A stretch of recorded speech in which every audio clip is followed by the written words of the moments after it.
So we're going to check in now with motions of the pelvis and the skull, because we know that we want to be able to sync up our pelvis and the skull together. And we'll do that looking at how well pelvis and skull move with our heels. Let's start with the pelvis. You know these assessments already, having done the workshop.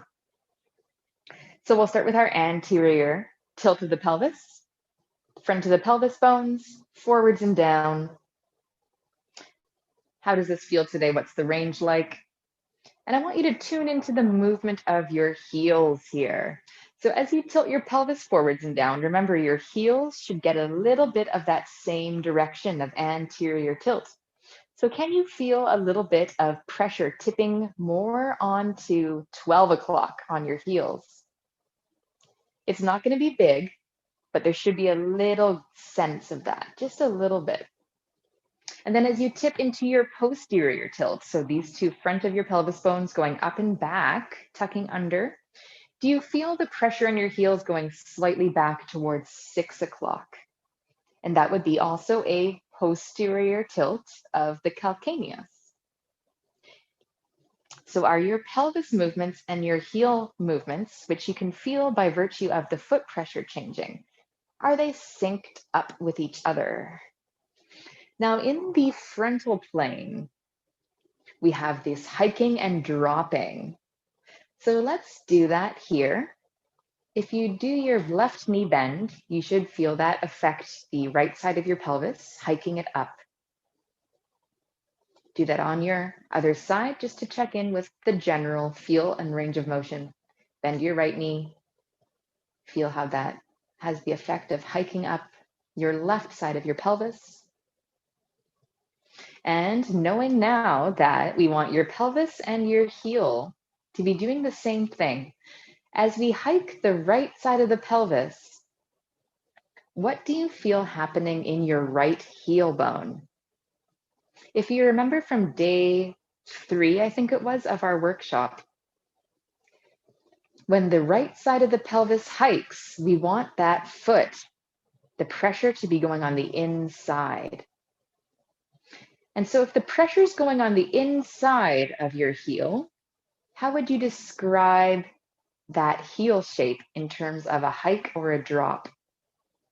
If the inside is coming more pressurized, it's probably going down into the floor, which means the inside of the heel is dropping and the outside of the heel is hiking, which is roughly the same shape that your pelvis is making. So I hope you can feel that your heel below is doing the same movement as your pelvis is on this right leg right now, unless it's not. So if that's not happening, notice that and make a note of it.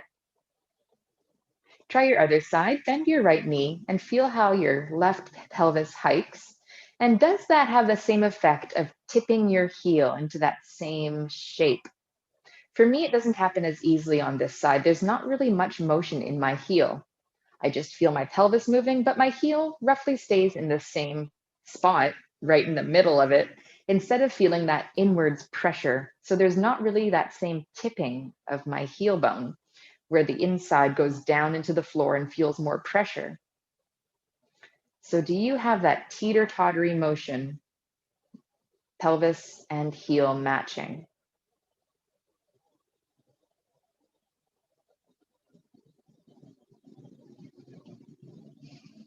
Lastly, let's take a look at our pelvis rotations.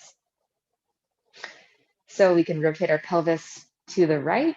Keep your shoulders right to the front if you can. Rotate your pelvis to the left. So we're taking note of where these two bones at the front are pointing towards. Now, as you rotate to the right, we're going to again just feel the pressure change in the heels to take stock of how they're moving. What you might be able to feel, if things are going well for you, is that the pressure is changing into your right heel to be more at 3 o'clock, more on the outside, and on the left heel, more towards 3 o'clock as well, more on the inside. So both heel bones are rotating to the right as your pelvis rotates right. Come back to center, rotate your pelvis to the left. Do you feel that same pressure change into both heels? Left heel, weights going into 9 o'clock. Right heel, weights going into 9 o'clock. Both heels rotating to the left. So everything's going in that same direction.